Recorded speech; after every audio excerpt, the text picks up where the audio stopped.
Chapter 2, Fantasia, Encounter with the Phantom. So it has been a while since I recorded. A lot of things happened in my private life. I haven't abandoned this game or forgotten about it. Don't worry, I will definitely finish it with all 100% footnotes, etc, etc. It's just, there's a lot going on and I'm just doing this as a hobby. And so I figured out a lot of new things. I'm trying a new recording technique with separate audio tracks, audio ducking, etc, etc. And I really hope it works. I managed to get the cursor off screen, like it shouldn't record the cursor too. Yeah, so we're just gonna continue here. In search of footprints. I don't remember all the voices because, again, it has been a while. It's always a pleasure for me to help people meet with a totally new experience borrowed from someone else. What?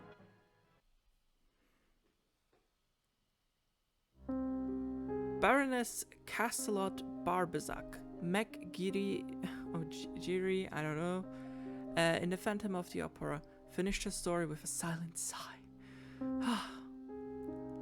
Turning off all the lights without anyone noticing, how did he? Indeed, I was there, but that was not all. The Phantom has done a lot worse. Could you tell me about it? I'm sorry, I really can't say more about the Phantom. I can't just give up. I need her help one way or another. Investigate the Phantom of the Opera. Alright. Again, before I do anything, I'm even scared to click this. I will go and look for footnotes.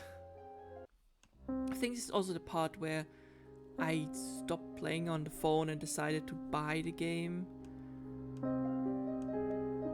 Madam, then could you introduce me to others who could tell me about the Phantom of the Opera? Others? Yes, anyone from your story. Christine Day, Viscount Raoul de Chagny, perhaps your friends or the managers.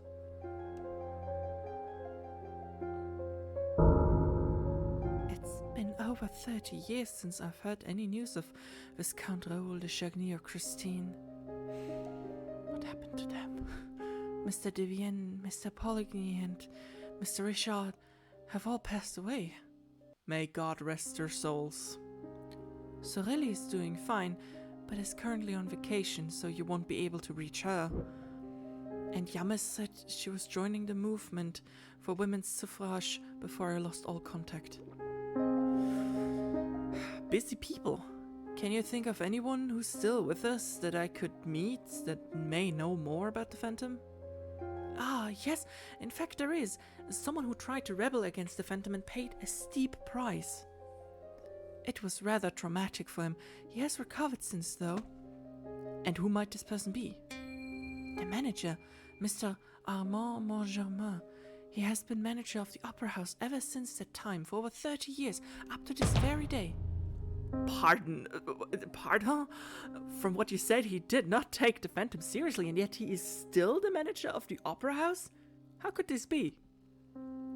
There is a reasonable explanation for that. Ever since the Phantom got to him, Mr. Montgermain has done his best to avoid any conversations about the Phantom. I've read his autobiography from cover to cover. Jesus. And there was no line about the Phantom. Autobiography? Is it Mr. or Monsieur in this case? I don't know. Montgermain wrote a book himself? An autobiography, an historical book. The title is The Memoirs of a Manager. He was so proud of that book that people presume he must have memorized every single line from it. Then perhaps I should ask Mr. Montgermain about the Phantom. It won't be easy. He gets infuriated just hearing about the Phantom of the Opera. I'll just have to take my chances, even so.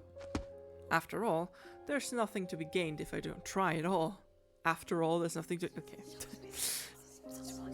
If you insist, asking Mr. Montgermain about the Phantom, I recommend you begin the conversation by talking about his autobiography. I feel like we did this before. Haven't we done this before with Raoul or something? Because I think so. He went in there and it was like, and she or someone else was also like, you should flatter them first. So first flatter him, then try to get to the point. I understand. And if he still refuses, what should I do then? Then try mentioning my name. Your name? Anyway, thank you, madam, for your assistance. Don't mention it. I hope you complete your task safely. I have a déjà vu. Like, did we do this before? I don't think so. Christine, talking to that person made me think of you. Wherever you are, I wish only for your happiness. Ah, I forgot to ask where the manager's office is. Ooh, look, a footnote. The staff has to know about the manager's office, right? A footnote. Baroness Castelot-Barbezac. This is about a fictional character. The maiden name of Baroness Castelot-Barbezac is McGiddy. She is said to have been the opera's principal dancer in her youth. At that time, McGiddy became principal dancer, yet with suspiciously poor dancing skills, so much so that some wondered how she had even become a dancer in the first place. The Baroness does not seem to be ashamed of this, but she does still seem to have mixed feelings about her mother forcing her to become a dancer. Even so, her background as a dancer has led the Baroness to become a reliable patron of the dancers at the opera, even after her marriage. Her efforts to improve conditions for the dancers can be traced back to the time when she herself was a dancer, which has led the people at the theatre to say jokingly that Baroness Castelot-Barbezac is the real manager of the opera. Her husband, Baron, it's not Baron, Baron in German, Baron Castelot-Barbezac seems to be an active supporter of her patronage.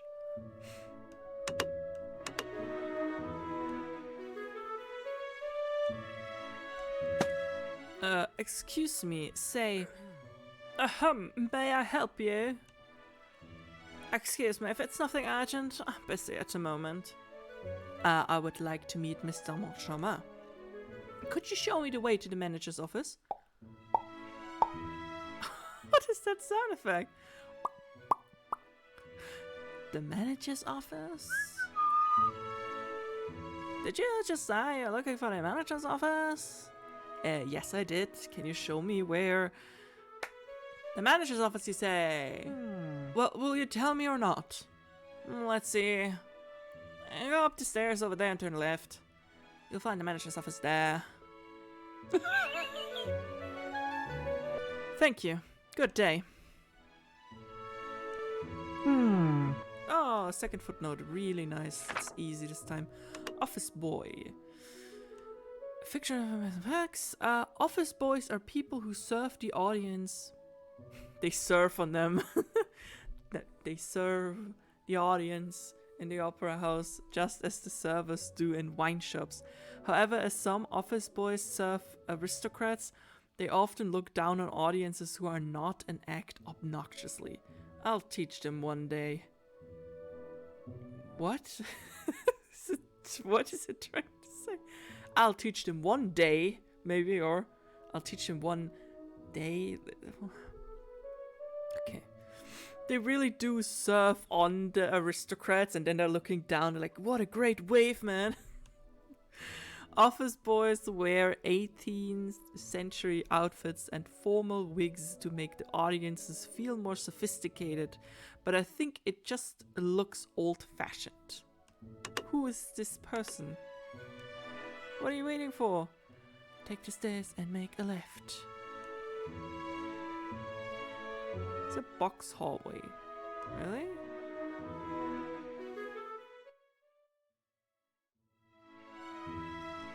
Is the manager's office really here? I don't think so, right?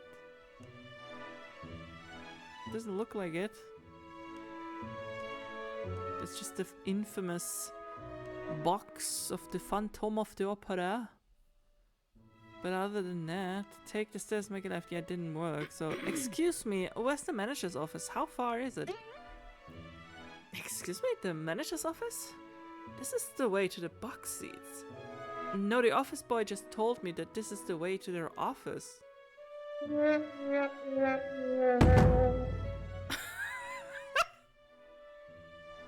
It's great. I'll be sure to report his attitude. I think it's the other stairs. In any case, this is the way to the box seats. As for the manager's office, you have to go downstairs and go the other way. Thank you for letting me know. Whew. How could he fool me like this? Just thought the baroness would ignore you. Idiot. Can I go in? It's not letting me. There we go.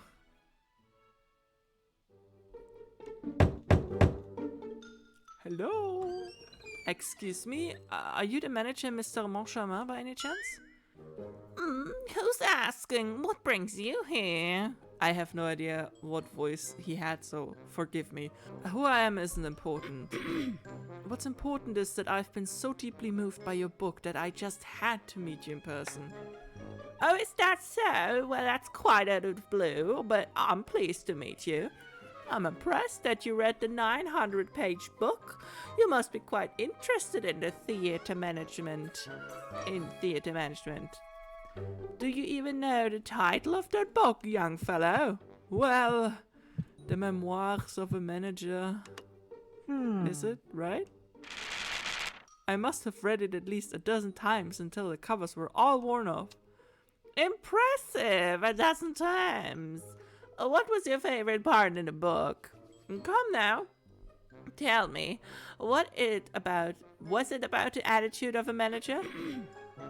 You're such an excellent writer that I think I liked everything about the book, Mr. Moncharmin. But surely there must be a sentence that struck you the most. Well, the 5th line, the 10th line on page 700. I don't know, man. 5th? I clearly recall the 5th line on page 650. Hang on, young fellow. That page only has citations from Dr. Cornelis' work. I memorized the entire book from front to back. I assure you read the book, young fellow. I'm telling you, I've read it. Perhaps you're the one confused here, Mr. Moncharmin. Then prove that you've read my book. If I haven't read the entire 900-page book, how would I know that there is not a single line about the Phantom of the Opera? What did you say? The Phantom of the Opera? Don't you dare mention that phantom to me. Why not just talk about my book? Mr. Moncharmin, why did you leave the Phantom out of your book? What has the Phantom of the Opera done in this opera house? Can we just call it the Phantom? It's really annoying to constantly have to say the full title.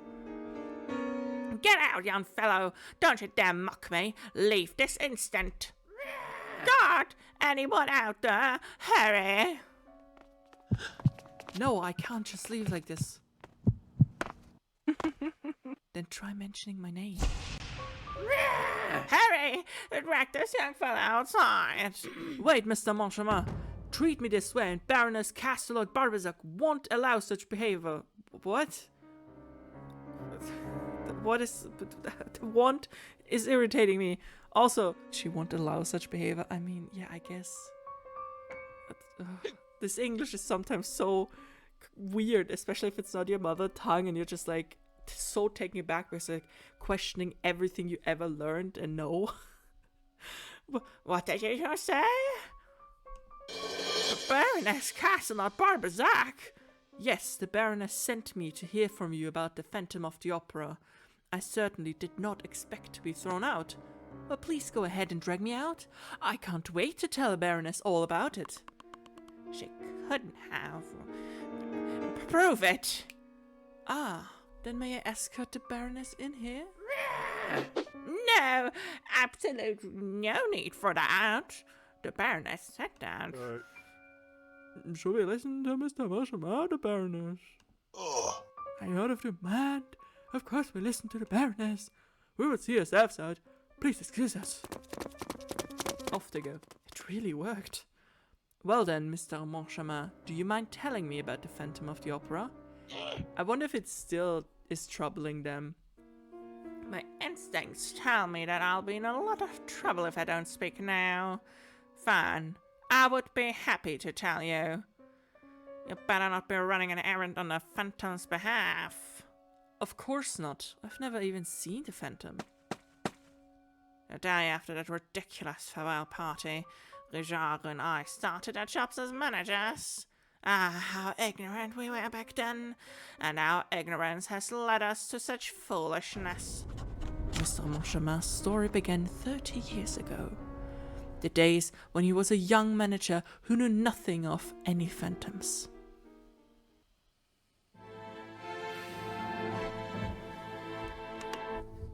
Ooh, story! Ah, okay. It had a question mark before, but now it says, oh, at the farewell party. Witness. It says the episode's name. Okay. Characters. Phantom of the Opera. Christine fears of the Phantom after seeing him at the farewell party. Hello? Managers. The managers of the Opera House. Armand Moncharmin, 43 years old, a distinguished author and businessman. He was a columnist at one of the major newspapers prior to becoming manager. Firmin Richard, 45 years old, a famous composer and conductor. His key works include Death of Hercules, and he's a great admirer of Wagner. Managers see the Phantom of the Opera as a ridiculous joke. The dancers. Dancers and staff at the Opera House are terrified after witnessing the Phantom during the farewell party. Yamis is closer to Meg's mother, Madame Giry, than Madame Giry is to Meg. But we figured it out before, no? Why is it only now? Whatever.